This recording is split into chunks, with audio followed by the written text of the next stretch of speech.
Api merupakan salah satu unsur kehidupan manusia yang utama. Api adalah lambang semangat yang terus membara dan tetap ada. Api, di samping kebutuhan hidup, dia juga mengajarkan banyak hal dengan sederhana kepada kita. Karena di dalam cita-cita dan keinginan setiap manusia untuk menjadi bahagia dengan kesuksesan yang dicapainya, nyala api itu merupakan semangat hidup.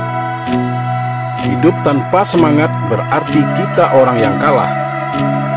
Karena untuk mencapai kebahagiaan butuh perjuangan, dan perjuangan butuh semangat. Hidup tanpa semangat sama artinya api yang sudah mati saat menyala. Kesuksesan apapun bentuknya akan didapat bukan secara instan dan tiba-tiba ada. Butuh proses panjang. Ibarat api unggun membakar kayu. Kecil, besar, lalu akan padam bila materinya tidak ditambah. Karena semangat dan api itu butuh tempat untuk menyala.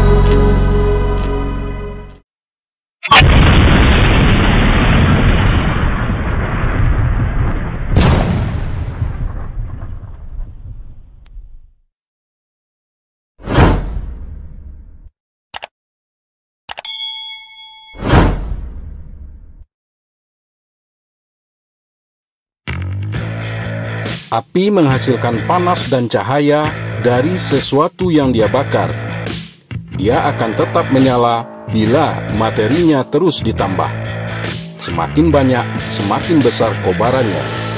Karena dalam kehidupan, api itu melambangkan gairah, harapan, semangat, kemarahan, keberanian, tantangan hidup, dan lainnya.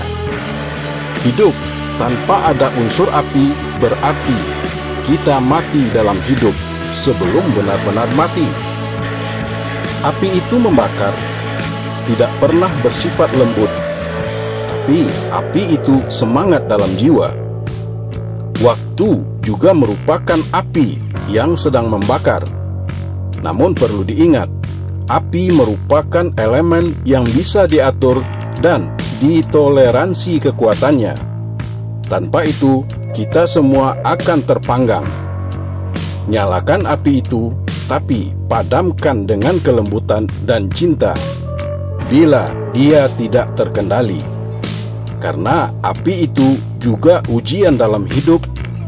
Yang terpenting, seberapa baik kita mengendalikannya, agar api bisa menjadi kontrol diri dan membawa manfaat untuk orang banyak dan lingkungan hidup. Dalam dialog Nabi Musa alaihissalam dengan Tuhan, dia pernah bertanya, "Apakah engkau jauh sehingga aku perlu berteriak keras memanggil namamu? Atau engkau dekat sehingga aku cukup berbisik kepadamu?" Jawabnya, "Kalau kukatakan jauh, kamu tak akan mampu mencapainya. Kalau kukatakan dekat, kamu pun tidak akan dapat menjangkaunya."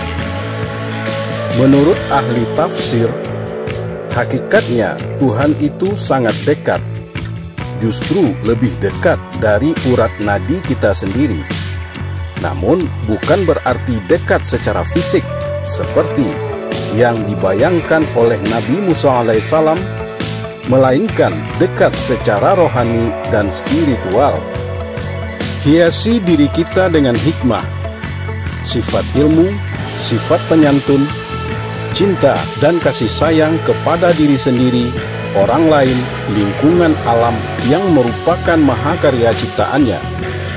Ibadah merupakan ekspresi cinta kita kepadanya dan merupakan rutinitas kewajiban yang mesti dijalani oleh setiap makhluk yang mengakui dirinya beragama dan percaya dia merupakan hanya sebagai makhluk ciptaan, bukan ada dengan sendirinya.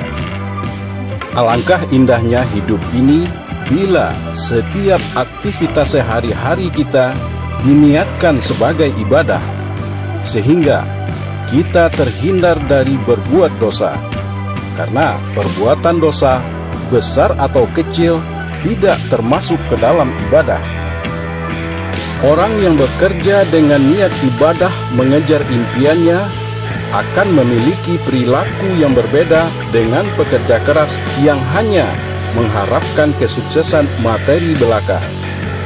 Mungkin saja mereka sama-sama bersemangat, sama-sama berhasil, namun berbeda jauh level kebahagiaannya.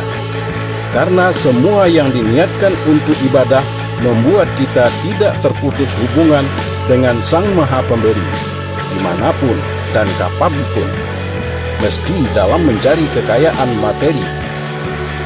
Jadi, tidak perlu lagi kita perdebatkan tentang ibadah, hanya membuat kita lalai saja dalam beribadah. Buat semua bentuk ibadah itu menjadi entitas diri, bukan sekedar identitas. Karena orang yang istimewa di mata Tuhan tidak perlu lagi mencari identitas diri di mata orang lain. Wallahu a'lam bishawab. Assalamualaikum warahmatullahi wabarakatuh.